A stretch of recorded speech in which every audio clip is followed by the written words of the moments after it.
Hierdie week is dit presies 'n jaar vandat ek by Annie Berg begin het en ek wil net van die geleentheid gebruik maak om vir jou dankie te sê vir die afgelope jaar, vir die tyd saam.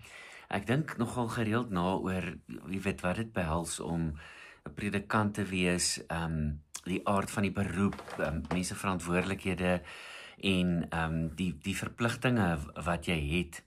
En dan besef ek keer op keer dat 'n baie groot deel daarvan van hierdie beroep, eintlik van hierdie soort lewe, gaan oor om die groot oomblikke in die lewe eintlik met mekaar te deel. Ek dink nou aan geboorte, ek dink aan doop, ek dink aan die einde van lewe en dan natuurlik ook dit tussenin, alles tussenin, of soveel as moontlik daarvan. Ek is baie opgewonde oor wat by Annie Berg gebeur.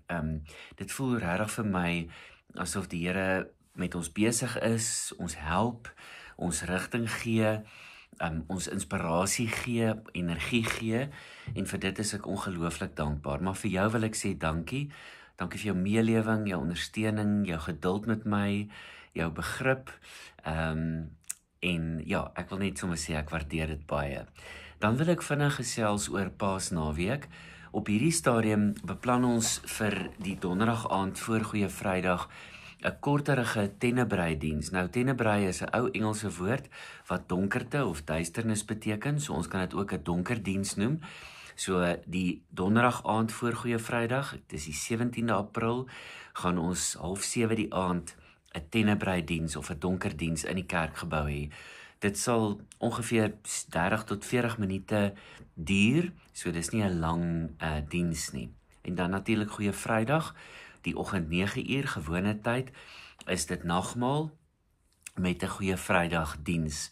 Sondag die 20ste April vier ons dan Opstandingssondag. Jy sal opgemerk het dat gedurende lydenstyd in die kerkgebou is die atmosfeer redelik somber.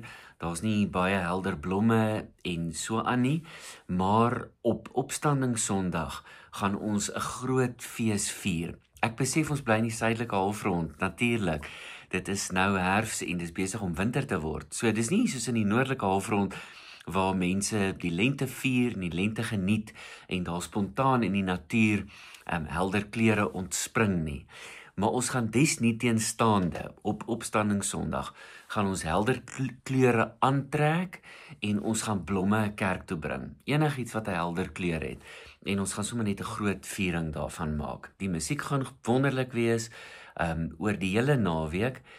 Ek dink dit gaan vir ons goed wees om onsself bietjie te begewe in die volle omvang van Paasnaweek en Paasfees. Intussen dink ek aan jou, ek bid vir jou, wat ook al jou lewensomstandighede op hierdie oomblik is, weet asseblief dat ek vir jou bid, aan jou dink, en mag dit met jou goed genoeg gaan in hierdie tyd.